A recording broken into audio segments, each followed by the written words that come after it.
기도드리겠습니다.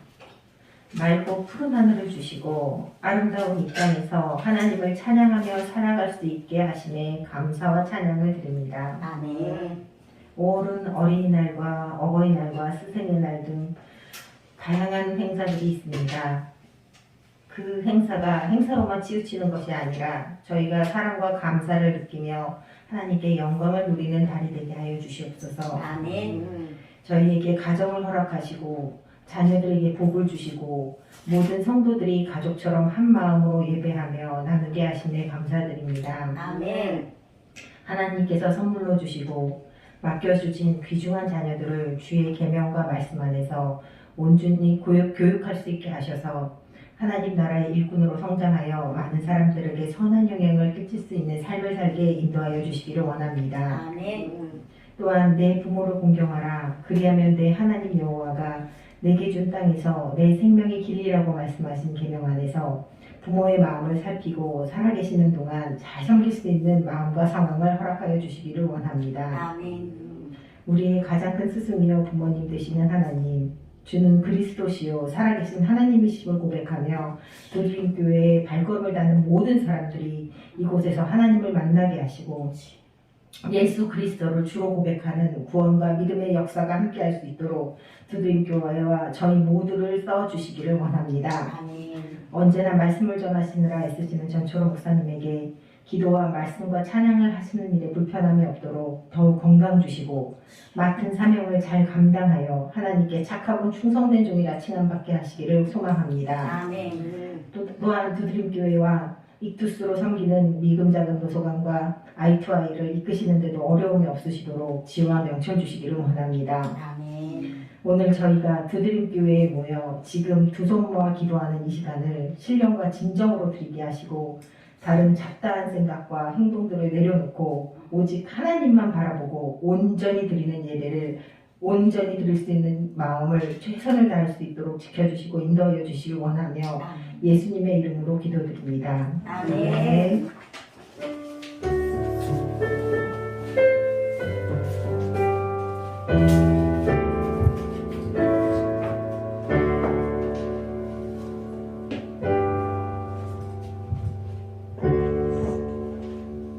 이 시간 함께 하실 말씀은 사무엘상 1장 24절에서 28절까지 말씀입니다.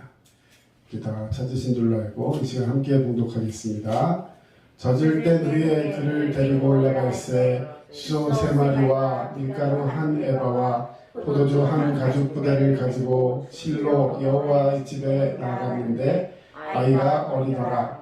그들이 수소를 잡고 아이를 데리고 엘리에게 가서 한나가 이르되 내 주여 당신의 사심으로 맹세하나이다. 나는 여기서 내 주 당신 곁에 서서 여호와께 기도하던 여자라. 이 아이를 위하여 내가 기도하였더니 내가 구하여 기도한 바를 여호와께서 내게 허락하시니라.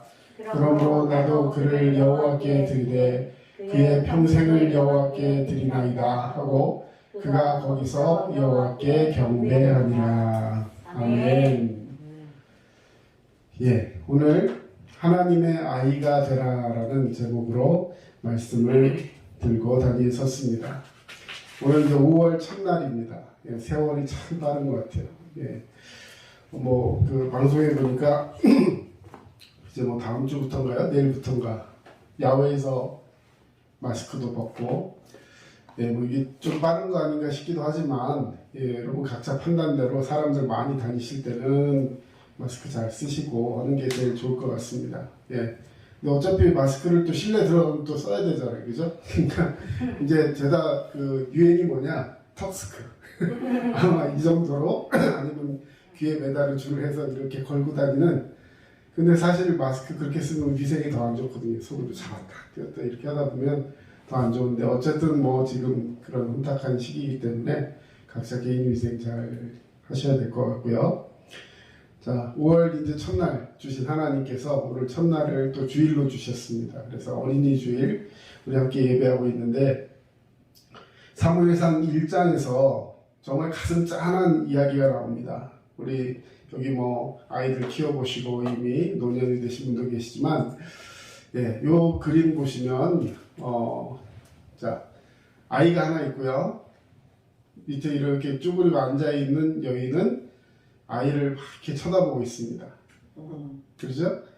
또 서서 아이를 이렇게 맞이하는 예, 나이 지긋한 분이 남자분이 계십니다. 우리 성경을 읽어보신 분들은 아시고 또 너무나 잘 아는 이야기지만 한나라는 여인이 자기가 낳은 아들을 이제 엘리라는 제사장, 그 당시 제사장, 대제사장에게 이제 갖다가 맡기면서 이 아이를 하나님 전에서 키워주세요. 하나님께 맡깁니다. 이거는 뭐 엘리가 그때 어린이집을 하고 있었던 게 아니라 예, 딱 그 폼 아니에요? 어서 와 이런 폼인데 그런 뜻이 아니라 그냥 하나님의 전에 이 아이를 맡기는 겁니다. 사무엘이라는 아이를 맡기고 이 아이는 어려서부터 말하자면 사제 신분으로 하나님의 일을 하면서 성전에 필요한 일들을 하면서 이제 예, 집으로 돌아가지 않아요. 예, 뭐 이렇게 주말마다 주일마다 집에 가는 그런 게 아니라 그냥 거기서 먹고 자고 하면서 주일을 하면서 끝까지. 근데 사실은요 조금 애매한 것이 이 제사장은 그 당시에 세습 문화였어요. 세습. 아버지가 제사장이면 아들도 특별한 결격 사유가 없으면 제사장이 됩니다. 그런데 사무엘은 제사장 가문이 아니었잖아요. 결과적으로는 이게 나중에 제사장이 될지 안 될지도 모르는 상황인 것이고 그렇다고 딱히 레위인도 아니었기 때문에 그냥 이 성전에 가서 일하는 직분으로 평생을 먹고 살 수 있는 그런 보장이 되어 있는 사람도 아니었습니다.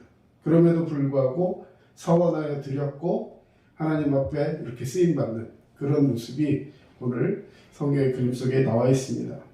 자, 이 한나라는 여인 이 아들을 맡기면서 하나님께 드렸는데 드린 이유는 우리가 금방 성경에도 읽었지만 하나님 앞에 드리기로 약속을 하고 얻은 자녀였어요.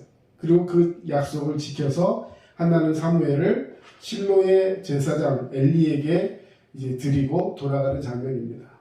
이때부터 한나는 이 아들이 결국 아들은 뭐 제사장과 함께 성전에 있겠지만 자기는 아들과 함께 지낼 수가 없는 것이죠. 자, 이 아이를 하나님께 드렸다. 자, 물론 그렇다고 해서 아이가 사라지는 건 아니에요. 뭐 아이가 죽는다든지 없어지는 건 아닙니다. 살아 있습니다. 예, 오늘날로 치면 뭐 예를 들어서 핸드폰이 있거나 뭐 메일을 보낼 수 있거나 하면 소식이라도 자주 듣겠지만 아마 그런 것은 쉽지 않았을 것 같습니다. 실제로 한나는 매년 제사를 드릴 때 자기가 성전에 올 수 있는 날 아무 때나 온다고 만날 수 있는 것도 아니고 혹시 그렇게 와서 만나게 되면 사무엘에게도 굉장히 어떤 면에서 엄마가 오면 또 막 흐트러지겠죠. 그래서 1년에 딱 한 번 제사 드리러 가는 날 사무엘을 찾아갔어요. 그때 갈 때마다 지금 입고 있는 저 옷이 에봇이라는 말하는 제사장들이 입는 옷을 똑같이 만들어서 입혀서 보냈어요. 네, 엄마도 열성이 대단하죠. 자, 근데 애가 클 거 아니에요. 자, 근데 뭐 사이즈를 재갖고 가는 건 또 아닌데 예, 물론 좀 넉넉하게 해서 갔겠지만 매년 조금 더 큰 옷을 만들어 가지고 그 아이에게 입힐 옷을 가져와서 그 옷을 전해주고 잘 있어라 하고 또 이렇게 오고 하면서 그렇게 이별을 계속해서 했던 것이죠. 자, 이제는 3일도 아닌데도 두 사람의 이별이 이렇게 마음속에 얼마나 참 마음 시렸을까. 어버이 주일도 다가오고 오늘 어린이 주일이고 한데 아이가 있는데도 불구하고 그 아이를 날마다 보고 싶을 때 보지 못한다? 이거 참 어려운 일일 것입니다. 자, 그러면 이 한나는 왜 이렇게 아이를 드렸을까? 그리고 그것 때문에 왜 이렇게 아파할까? 뭐 영재 교육 받으러 간 거 아니잖아요. 지금 굉장히 마음속에 아파하는 이유가 있습니다. 그 이유가 뭐냐면 자, 금방 보셨지만 아이가 나이가 한 몇 살 정도 돼 보이는 것 같아요. 4살? 5살? 5살? 예, 오늘 성경에 보니까요 24절에 여러분 24절 한번 읽어보시기 바랍니다. 24절 뭐라고 돼 있어요? 젖을 때는 자, 젖을 뗐다라는 표현이 우리 지금 한국 사회에서는 아이가 태어나서 엄마 젖을 먹고 이제 이유식을 하고 사실 이유식을 할 때도 젖을 같이 혼용하잖아요. 그러다가 완전히 젖을 때는 나이가 언제일까 이렇게 생각해 보니까 한 만 3세, 예, 만 3세, 우리나라 나이로 치면 이제 뭐 한 4세 정도. 예. 자, 애가 4살짜리인데 그 4살짜리 애가 이제 말을 한참 하겠죠. 4살 정도 되면 이제 말을 많이 하잖아요. 예. 우리 아이들 같은 경우는 말을 빨리 하는 아이 있어서 뭐 돌 때 돼서 막 말을 시작하는 애도 있지만, 예, 말을 뭐 이렇게 한 4살, 3살 되면 이제 할 말 다 합니다. 그러면서 엄마한테 재롱도 한참 피우고, 이제 엄마, 아빠, 요즘 애들 같은 이제 뭐 사줘. 아빠 나 이거, 엄마 이거, 막 이렇게 하면, 그렇게 하면서 한참 얘기하고 재롱 부리는 그런 나이인 거죠. 자, 어려도 너무 어렸어요. 예, 아이가 뭔가 이제 뜻을 가지고 아버지 어머니 제가 이제 성전에 가서 이렇게 주의를 하겠습니다. 안녕히 계십시오. 이러면서 간 게 아니라 그냥 엄마 손 붙잡고 가니까 쫓아 갔다가 그냥 얼떨결에 엄마가 손 놓더니 안녕 하고 가버렸어요. 얼마나 이 황당하겠습니까? 또 그 아이는 집에 있는 여러 아들 중에 하나가 아니라 굉장히 어렵게 얻은 하나뿐인 아들이었어요. 예. 이 한나라는 여인은 한 이제 가정의 아내였는데 남편의 그 사랑을 받으면서도 자녀를 갖지 못했어요. 하나님께서 태문을 열어주지 않아서 자녀를 갖지 못했습니다. 요즘도 이 자녀를 얻지 못하면 원하는데 얻지 못하면 얼마나 그 마음이 아프겠습니까? 그런데 이 여인에게는 또 특별한 그 당시의 문화가 있었습니다. 이 남편에게는 또 다른 부인이 있었어요. 이건 뭐 불륜 그런 게 아니라 법적으로 부인을 2명씩, 3명씩, 4명까지도 가질 수 있는 문화가 있었습니다. 이 이스라엘에는. 그렇기 때문에 2명의 아내가 있었어요. 공식적인 아내가 2명이었어요. 그런데 한나가 첫 번째 부인이었고 그 밑에 두 번째 부인이 분인나라는 여인이었습니다. 자, 근데 한나는 아이를 갖고 싶어도 갖지 못하는데 분인나는 태문이 열려서 아이를 여러 낳는 거예요. 자, 그러다 보니까 처음에는 그러려고 안 하는데도 자꾸 비교가 되고, 이 남편은 그런 것에 있어서 스트레스 받아 하는 자기의 부인 한나가 뭐 불쌍하기도 하고 너무 측은해서 뭐 예를 들어 먹을 게 있어도 자, 애가 여러 명이고 또 이렇게 하면 그 사람에게 더 많이 줘야 돼요. 혼자 있는 그 한나에게 더 많이 줘야 돼요. 상식적으로. 애가 있는 사람한테 많이 줘야죠. 그거 누구예요? 자기 애잖아요. 그런데 먹을 때 항상 뭘 줄 때 2몫을 줬어요. 한나에게는 2몫을 주고 그 여자에게는 물론 그 애들 먹을 거 충분히 줬습니다. 하지만 그러니까 내가 널 더 사랑한다라는 걸 보여주기 위해서 애를 썼던 남편. 근데 아무리 그렇게 사랑하고 해줘도 마음속에 채워지지 않는 게 있었던 거예요. 심지어 그런 모습을 보면서 분인나라는 여자는 마음속에 기뻤을까요?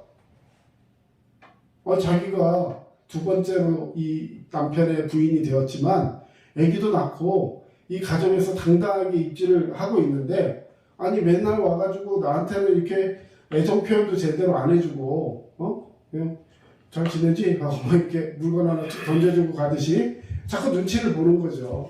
그러면서 한나에게만 자꾸 이렇게 가는 이 남편의 모습을 보면서 분인나는 역으로 자기 위에 있었던 그 부인인 한나를 자꾸 괴롭히는 거예요.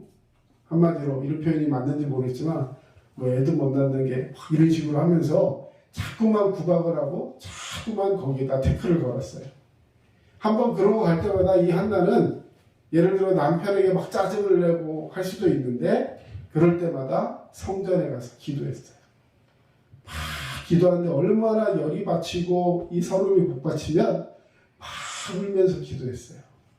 그 기도를 듣고 하나님이 응답하셔서 주신 아들이 하나뿐인 아들 사무엘이었던 거예요. 그런데 그 아들을 하나님께 드리는 겁니다. 여러분, 그래서 정말 가슴 시리게 그 이별이 아프고 정말 안타까웠을 것 우리는 이해할 수 있을 것 같습니다. 자, 그러면 왜 이렇게 아프고 시린 이별을 하도록 이 한나는 사무엘을 하나님께 드려야 했을까? 오늘 말씀을 통해서 자, 한나는 사무엘을 하나님께 드린 이유가 뭐냐는 거죠. 예? 여러분 저 왜라는 단어를 이 PPT를 만들면서 굉장히 묵상을 많이 했어요. 저 왜를 어디다 넣어야 되나? 왜 그런데도 한나는 사무엘을 하나님께 드렸을까? 그런데도 왜 한나는? 그런데도 한나는 왜 사무엘? 그런데도 한나는 사무엘을 왜? 이렇게 다 넣어봤어요. 근데 이게 넣을 때마다 뉘앙스가 다 달라지더라고요. 예. 왜라는 말이 붙은 그 다음이 강조가 되어버립니다. 예를 들어서 그런데도 한나는 사무엘을 왜 하나님께 드렸냐? 그러면 하나님께 드린 이유 아니면 왜라는 말 사무엘 앞에 붙이면 사무엘이 강조되고 뭐 이런 뉘앙스가 묵상하면 생겨서 어디다 붙일까 오늘 아침까지도 고민하다가 결국 왜라는 말 따로 위에다 놓고 자 하나님 앞에 사무엘을 한나가 드린 이유가 무엇이냐는 겁니다. 이것이 오늘 우리가 신앙생활하면서 하나님 앞에 가져야 되는 신앙의 태도와도 연결이 됩니다. 그래서 오늘 이 말씀을 통해서 왜 하나님 앞에 한나는 자기에게 주어주신 그 하나밖에 없는 아들을 하나님 앞에 드려야 했고 그 드린 것이 그의 믿음에 어떤 영향을 끼쳤을까 이런 것들을 묵상하면서 우리도 승리하는 저와 여러분 되시기를 축원합니다. 아멘. 자, 한나가 하나님을 섬기고 사랑하는 믿음의 방식이었기 때문에 이렇게 행동한 거예요. 누구도 그에게 아들을 바치라고 말한 적이 없어요. 심지어 엘리 앞에 서원했다고 해도 하나님 앞에 기도했습니다. 뭐 누구에게 서원한 거 아니에요? 엘리 앞에 가서 내가 아들 낳으면 당신에게 이 아이를 맡길 테니까 내 아이를 이렇게 잘 양육해 주세요라고 미리 계약한 것도 아닙니다. 그냥 하나님 앞에 기도한 거예요. 그런데 그 기도를 하나님 앞에 이루어 또 순종하면서 해냈다는 것이죠. 앞에서도 말씀드린 것처럼 한나에게는 자녀가 없었습니다. 이로 인해서 매우 고통스러운 시간들을 보냈는데 그녀는 실로에서 성막에서 하나님께 간절히 기도했고 또 그때 하나님 앞에 나에게 아들을 주시면 그 아이를 반드시 하나님께 드리겠습니다 라고 서원했던 것이죠. 우리 같이 한번 읽어보겠습니다. 한나가 마음이 괴로워서 여호와께 기도하고 통곡하며 서원하여 이르되 만군의 여호와여 만일 주의 여종의 고통을 돌보시고 나를 기억하사 주의 여종을 잊지 아니하시고 주의 여종에게 아들을 주시면 내가 그의 평생의 그를 여호와께 드리고 삭도를 그의 머리에 대지 아니하겠나이다. 아멘. 이게 한나가 하나님께 드린 기도의 서원의 기도였어요. 여러분 금방 읽었던 10절 말씀 잘 보시면 자 기도의 지금 내용이 뭐예요? 뭘 해주시면? 뭘 해주시면? 얘기해보세요 각자. 아들 주시면 네? 그 아이를 이렇게 하겠다 이런 내용이 있잖아요. 여러분 근데 이건 표면적인 거예요. 내 기도를 들어주셨다는 것을 상징적으로 아들에 맞춘 거예요. 하지만 정작 기도는 그것이 아니었습니다. 위에 보시면 만군의 여호와여 만일 주의 여종 자기를 얘기하는 거죠. 자기가 주의 여종이 지금 이렇게 고통받고 있는데 하나님께서 살아계셔서 나의 고통을 돌보시고 계신다면 나를 기억하고 계신다면 주의 여종을 잊지 아니하시고 나의 기도를 들으셔서 하나님이 나의 하나님임을 알게 하신다면 이게 기도의 목적이었어요. 자꾸만 하나님이 나를 잊으셨나? 하나님께서 이 모든 상황 속에 내가 힘들어하는 이 과정 속에서 내가 그렇게 붙들고 하나님께 기도하고 있는데 하나님께서 나와 함께 하심을 알게 하시는 방법으로 아들을 달라고 기도했던 거예요. 아들을 주시면 내가 이제 다 잊어버리고 서름도 가고 뭐 분인나라는 여인에 가서 그 여태까지 당했던 것도 갚고 이런 의미가 아니라 내가 하나님과 함께 한다는 것을 알고 싶어요. 물론 하나님 살아계심을 믿고 있는데 너무나도 힘들어요. 그래서 하나님이 나와 함께 하신다는 것을 꼭 느끼고 싶고 믿고 싶고 확인하고 싶습니다. 하나님 그런 의미에서 아들을 주시며 이런 기도예요. 여러분 아들이 중요한 것이 아니라 하나님이 함께 하신다는 것을 믿고 확신하고 싶었던 거예요. 우리의 기도 속에서 분명한 목표가 있어야 합니다. 예, 물론 아들을 갖는 것이 지금 너무나 현실적으로 필요하고 원하는 기도였지만 정작 중요한 기도는 하나님이 함께 하신다는 것을 깨닫는 거예요. 하나님이 함께 하신다는 것을 느끼는 겁니다. 그리고 하나님이 함께 하셨다는 것을 모든 사람들이 알고 인정할 수 있도록 하나님 나를 통해 역사하여 주시옵소서. 오늘 우리에게 그런 믿음이 있으시기를 주님의 이름으로 축원합니다. 아멘. 자, 여러분 오늘 사무엘이 이제 하나님께 나아가서 드려졌어요. 한나는 이때까지 하나님 앞에 드렸던 기도를 통해서 이 서약을 잊지 않았어요.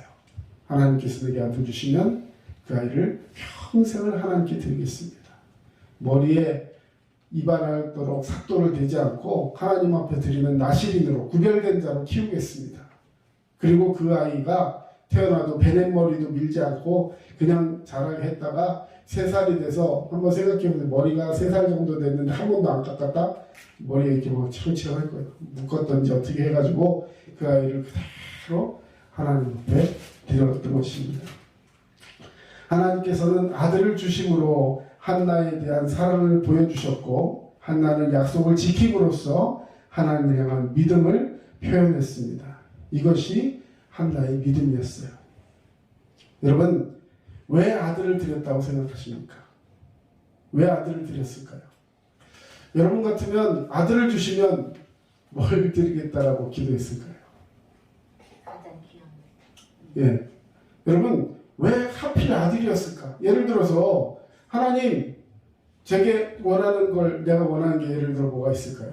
건강 주시면 그 건강 가지고 하나님 앞에 바치겠습니다. 어떤 의미예요? 열심히 일해서 하나님의 영광을 돌리는 삶을 살겠습니다. 뭐 내가 이렇게 열심히 공부해서 지혜를 주세요. 그래서 내가 원하는 학교를 가게 해주시고 이 모든 과정 잘 진행될 수 있도록 도와주세요. 그러면 그 한 걸 가지고 하나님 앞에 뭔가를 이렇게 해서 이렇게 그걸 갚겠습니다. 이런 것이 일반적일 텐데 아들을 주시면 그 아들이 열심히 잘 키워가지고 이 아들을 통해서 뭐 공부도 열심히 하고 건강도 잘하고 해서 나중에 훌륭한 사람 되게 해서 이 아이가 주의 일을 하게 하겠습니다라고. 우리 보통 이렇게 기도하잖아요. 그런데 그게 아니라 그 아이를 드린다고 약속했고 그리고 그 아이를 실제로 자기가 뭐 키워서 어떻게 이게 아니라 그대로 하나님 앞에 드렸어요. 자, 무슨 말이냐? 자기가 생각하는 가장 귀한 것, 하나님이 내게 주신 것, 그것이 귀한 것이 아니라 지금 한나는 하나님이 가장 귀한 거예요. 그래서 하나님이 가장 귀하다는 믿음을 고백하고 있는 것입니다. 앞에 찬양 가사를 써놨는데 예수님이 가장 귀한 것이고 언제나 나의 기도를 들어주시고 내 손 잡아주시는 주님, 나 인생에 가장 귀하신 분 예수 그리스도.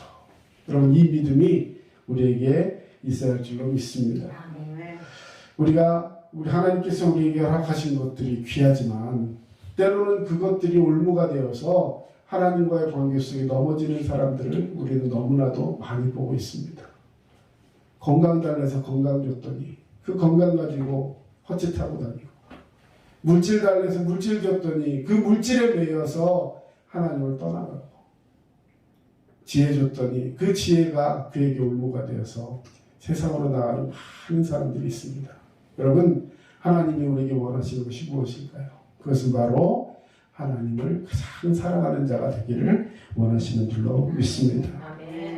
한나는 하나님은 그저 머리로만 생각하는 개념이 아니라 살아계신 하나님이었던 거예요.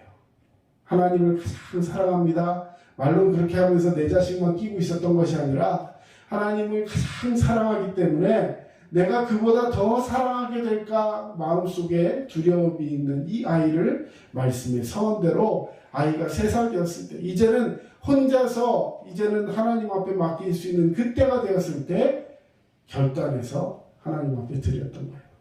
아마도 5살, 6살, 10살, 20살 그때까지 이 아이를 키웠다면 아마도 마음속에 그 아이가 계속해서 올무가 되었을 수도 있을 거예요. 하나님 앞에 드렸습니다. 우리도 믿음 안에서 하나님께 가장 귀한 것을 드리는 마음으로 나의 삶의 모든 것을 하나님의 것임을 주장하면서 찬양과 경배받아 마땅하신 하나님 앞에 우리의 삶을 내어드리고 우선순위를 분명히 할 수 있는 그런 믿음이 우리에게 있어야 할 줄로 믿습니다. 아멘. 사실 한나는 굉장히 고차원적인 거래를 한 거예요. 사무엘을 하나님께 드림으로 겉보기에는 아들이 없어진 것처럼 보였지만 그 대신 하나님을 영원한 자신의 하나님으로 모시게 된 것입니다. 아들을 드리고 하나님을 얻은 것과 같은 거예요. 이제 하나님께 맡겼습니다. 그 얘기 뭐예요? 하나님께서 그를 키우시잖아요. 그리고 나는 하나님만 바라보면서 그 아이가 하나님 손에 커지는 것을 바라보게 된 것입니다. 세상 사람들이 보면 어떻게 저 여자 저렇게 독하냐? 3살짜리 이제 젖된 애를 어떻게 그렇게 하나님 앞에 드린다는 말을 하면서 애를 이렇게 표현하면 버릴 수가 있느냐? 이런 생각을 했을 거예요. 하지만 하나님 앞에 그렇게 드림으로 말미암아 결국 한나는 믿음으로 승리했고 그 믿음이 하나님의 마음을 더욱 감동시켜 주신 줄로 믿습니다. 또한 두 번째로 한나가 그렇게 하나님 앞에 이 아들을 드릴 수 있었던 이유는 인생이란 하나님의 손 안에 있을 때 가장 복되다는 것을 이 여인은 깨달았기 때문입니다.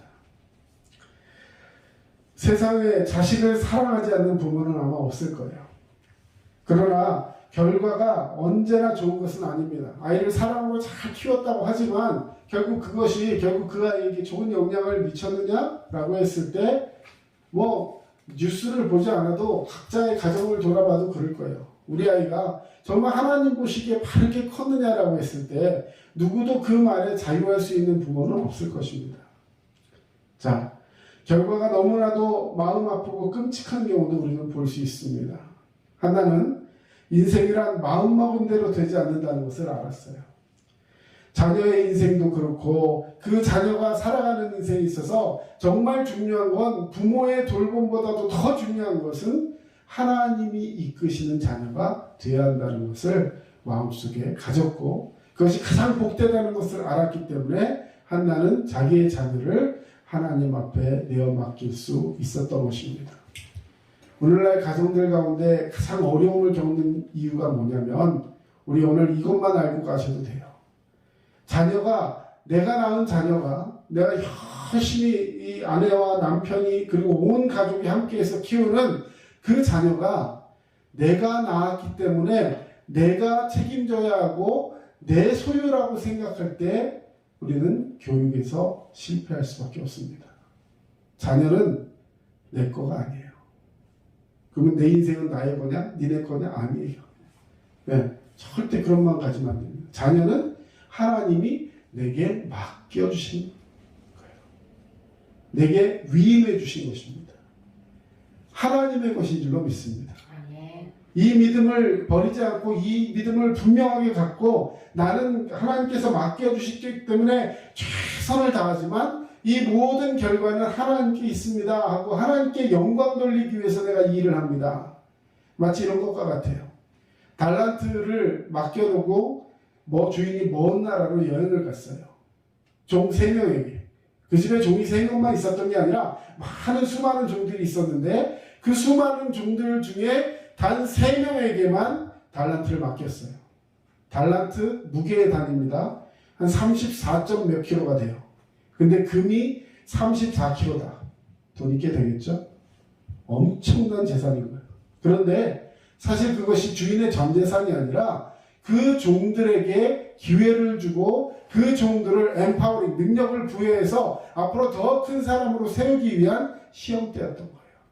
한 사람에게는 5달란트, 한 사람에게는 2달란트, 한 사람에게는 1달란트를 맡겼습니다. 금 34kg를 맡겼다. 1달란트. 대단한 겁니다. 제가 지금 언뜻 환산이 안 되지만 엄청난 돈이에요.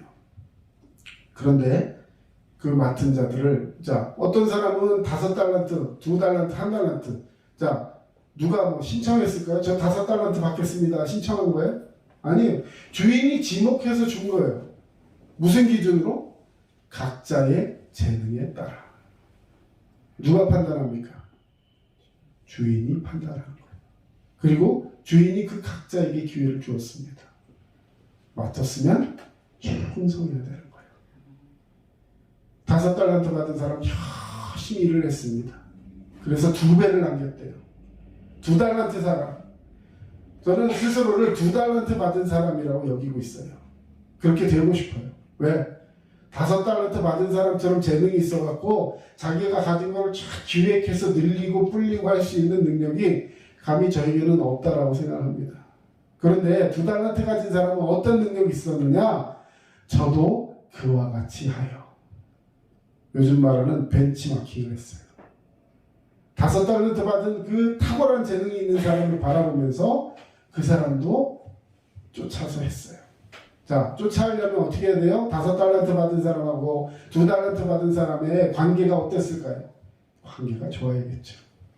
나도 좀 알려줘. 나도 따라하게 해줘. 하면서 비록 비용은 좀 그 사람보다 적었지만 그 사람과 같이 동행하고 대화하고 쫓아가고 함께 관계 속에서 승리하면서 그 일들을 같이 이루어냈다는 거예요. 저도 2배를 남겼다.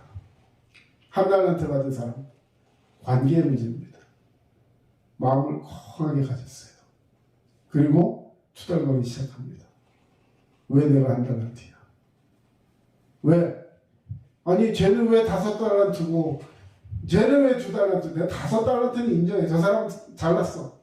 근데 저 2달란트 받은 사람하고 나를 비교해 봤을 때 내가 이런 대우를 받을 사람이 아닌데 마음속에 뭔가 불편함이 있었어요. 그러면서 마음속에 팍 꽁해가지고 받은 거를 땅속에 팍 파묻어 넣었다가 아무도 못 찾게. 그래도 실력이 좋아요. 누가 가져가면 어떡하려고 그걸 땅속에 묻어놓습니까? 어쨌든 자기 나름대로의 방법으로 묻어놓고 나중에 주인이 돌아왔을 때 보셔서 주인은 고든 사람이야. 지가 뭔데 주인을 판단해요. 주인의 성격, 주인의 실력, 그 주인의 성정 이런 걸 바라봤을 때 내가 돈을 잘못하다가 만약에 잃어버리거나 이랬을 때 책임을 물으실까 하여 뭐 이런 뜻이에요. 주인을 자기가 판단하고 있어요.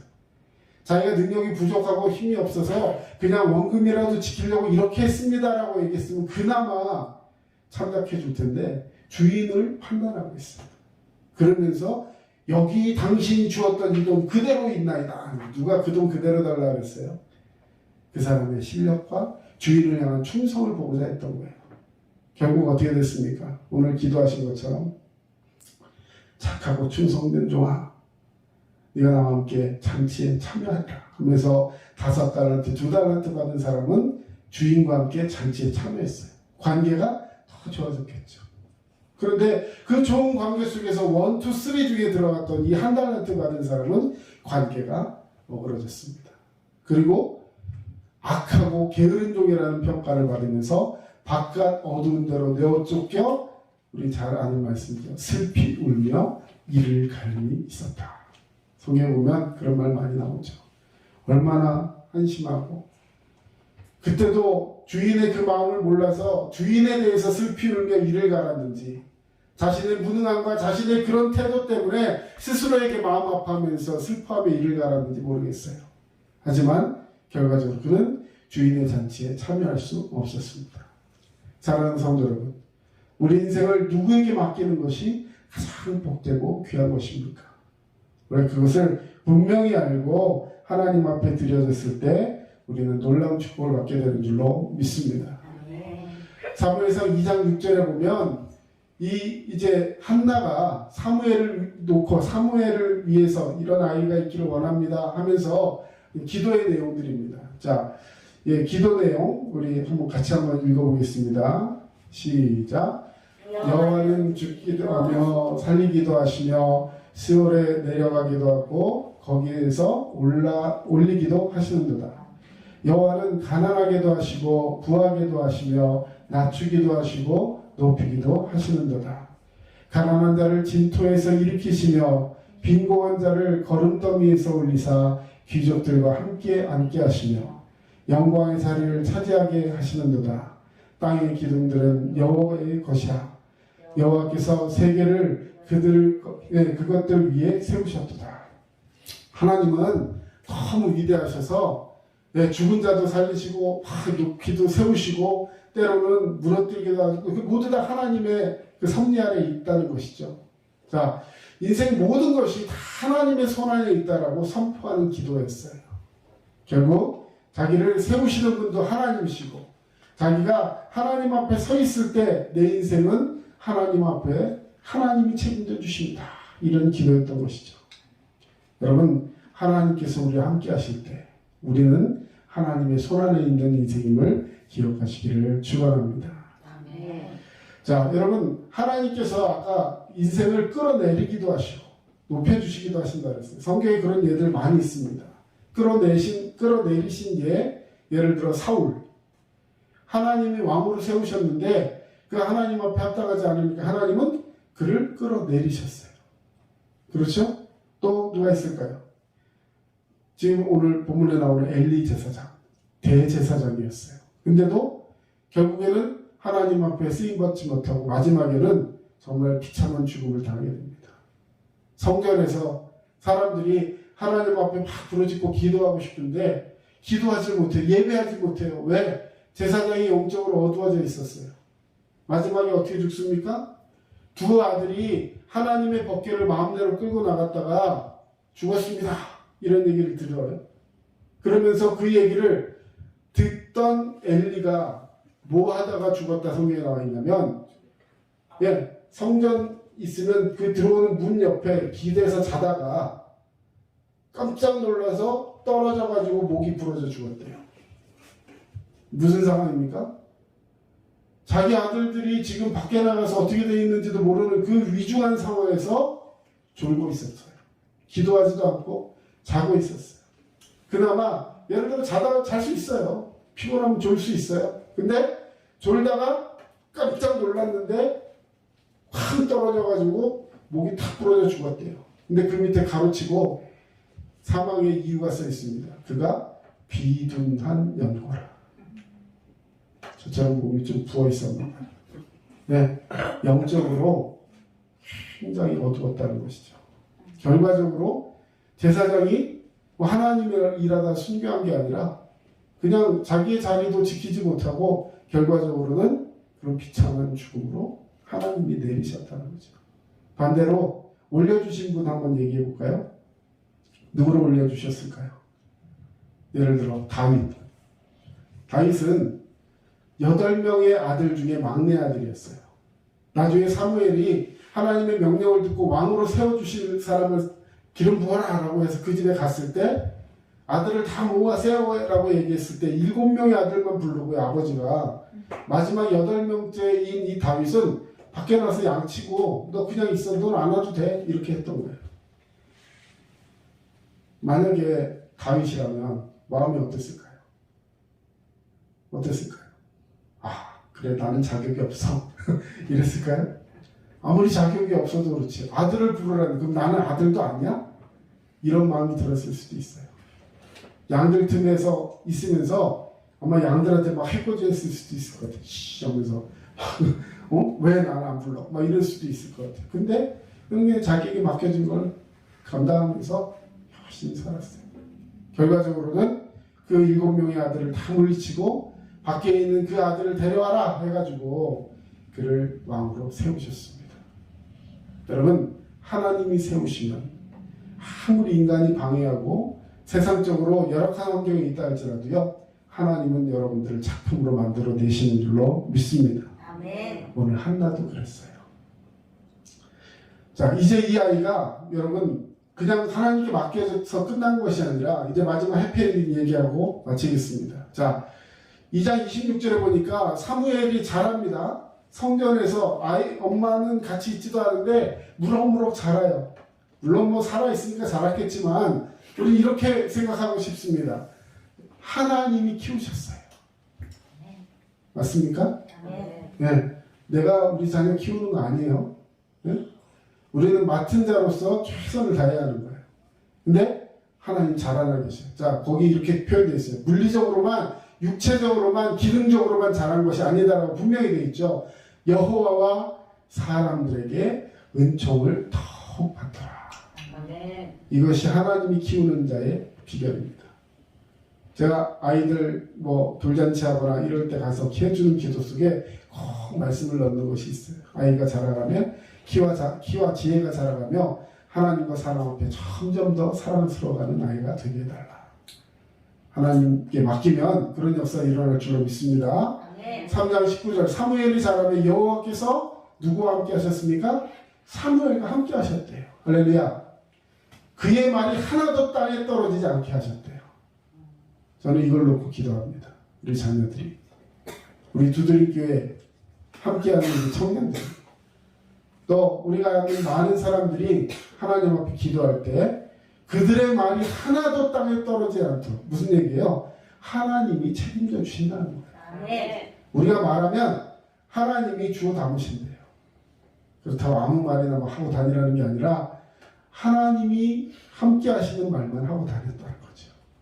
자, 그 다음 단에서 부엘세바까지 온 이스라엘이 사무엘은 여호와의 선지자로 세우심을 입은 줄을 알았더라. 단에서 부엘세바라는 말은 우리나라로 치면 한라에서 백두까지예요. 우리나라 제일 남단에서 제일 북단까지를 이끌는 말입니다. 그러니까 그 나라에 있는 모든 사람들이 사무엘이 여호와의 선지자로 세워진 것을 입은 줄로 알았더라. 당시의 선지자는 다른 사람이었는데, 다른 사람이 제사장이었는데 인정했다는 거예요. 여러분, 아이를 낳아가지고 어떻게 하면 그 아이가 전국에 있는 모든 사람들 앞에 인정받을 수 있는 사람이 되게 할 수 있을까요? 아이를 어떻게 키워야 그렇게 할 수 있어요? 우리 힘으로는 할 수가 없습니다.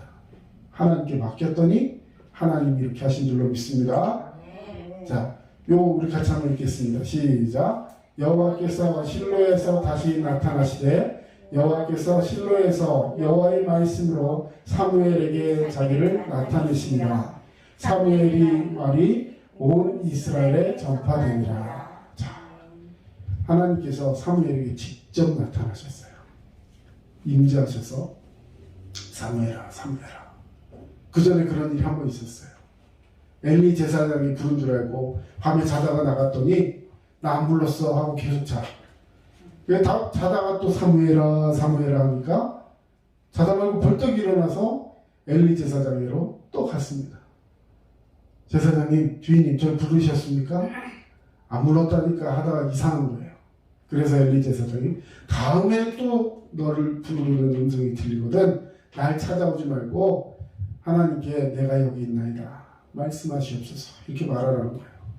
여러분, 저는 그 말을 들을 때 엘리의 심정이 얼마나 비참했을까 한번 생각해 봤어요. 평생을 제사장으로 있는데 한 번도 하나님 말씀 들은 적이 없거든요. 근데 자기가 같이 데리고 사는 객식구가 자기 아들들도 하나님 말씀 못 듣는데 그 아이가 하나님 말씀 들었다고 찾아오는 거예요. 여러분, 얼마나 비참한 상황입니까? 그런데도 그는 제사장이었어요. 쓸데없는 소리 하지 마 이러지 않고 하나님께서 말씀하시는 거니까 하나님께 응답해라. 결국 하나님께서 그를 만나주셨고 오늘 3장 21절의 말씀에도 실로에서 다시 만나게 되셔서 하나님께서 그에게 주신 말을 했더니 그 말이 온 이스라엘에 전파되는 하나님의 말씀이 되었다는 것입니다. 자, 한나는 아이를 낳은 것 같더니요 태문이 열려서 그 다음에 세 아들과 두 딸을 더 낳게 하셨다는 거예요. 그러면 아이가 모두 몇 명? 6명. 예, 아까 분인나보다도 더 많이 낳았어요. 예, 하나님께서 그를 세워주신 줄로 믿습니다. 아멘. 여러분, 오늘 이 말씀. 자, 그러면 우리가 어떻게 아이를 잘 키워야 되느냐? 우리 아이를 하나님께 맡기는 거 당연한 거예요. 그리고 더 중요한 것은 내가 먼저 하나님의 아이가 되어야 합니다. 아니 뭐 다시 하고 이렇게 아이로 가라는 거예요? 여러분, 아이의 특징이 뭡니까? 아이는요 부모님께 마음대로 요구해요. 자기 마음대로. 자기가 원하는 것이 있으면 부모에게 당당히 얘기합니다. 아빠 얘기해요. 당당히. 물론 모진 아빠는 들어줄 수도 있고 안 들어줄 수도 있지만 하나님은 응답하실 줄로 믿습니다. 아멘. 나한테 얘기하지 말고 하나님께 얘기하세요. 네, 하나님이 들으시는 줄로 믿습니다. 아멘. 어쩔 때 순전한 마음으로 하나님을 사모하고 하나님을 아버지로 여기며 하나님께 영광을 돌리는 삶을 살 때 이것이 하나님 앞에 우리가 어린아이가 되는 것입니다. 아멘. 마태복음 18장 3절에서 4절 이르시되 진실로 너희에게 이르노니 너희가 돌이켜 어린아이들과 같이 되지 않으면 결단코 천국에 들어가지 못하리라. 그러므로 누구든지 이 어린아이와 같이 자기를 낮추는 사람이 천국에서 큰 자니라. 말씀을 마칩니다. 여러분 하나님 앞에 겸손하게 살아가시기 원합니다. 주님 말씀하실 때 순종하는 자 되길 원합니다. 기도하겠습니다. 사랑의 주님, 오늘 귀한 말씀으로 우리를 세워주시고 어린이 주일, 아버지 어린이를 어떻게 양육할까가 아니라 이제 우리가 주님 앞에 그 귀한 어린아이 같은 자가 되게 하여 주시옵소서. 아멘. 나이가 들고 강팍해지면서 자꾸만 내 생각, 내 힘으로 하는 것을 내가 책임진다고 하면서 하나님이 아닌 내가 먼저 앞섰던 우리의 모습을 용서하시고 하나님이 하실 수 있음을 분명하게 믿으며 하신다는 것을 분명하게 믿으며 이제 주님 엎드리는 자 될 수 있도록 인도하여 주시옵소서. 아멘. 지금은 우리 주 예수 그리스도의 은혜와 하나님 아버지의 크신 사랑하심과 성령님의 도우심과 위로교통 충만하심이 주의 말씀 붙들고 믿음으로 살아가는 어린아이 같은 심정으로 주 앞에 서는 모든 주의 백성들 머리 위에 이제로부터 영원토록 함께 하시기를 간절히 축원하옵나이다. 아멘.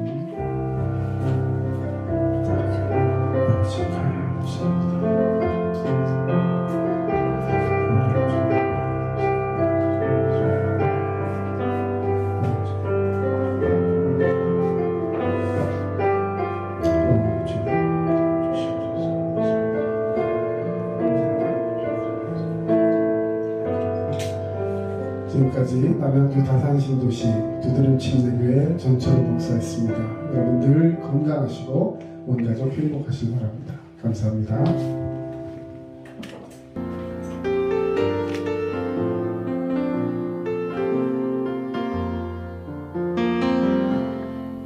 보소서 주님 나의 마음을 선한 것 하나 없으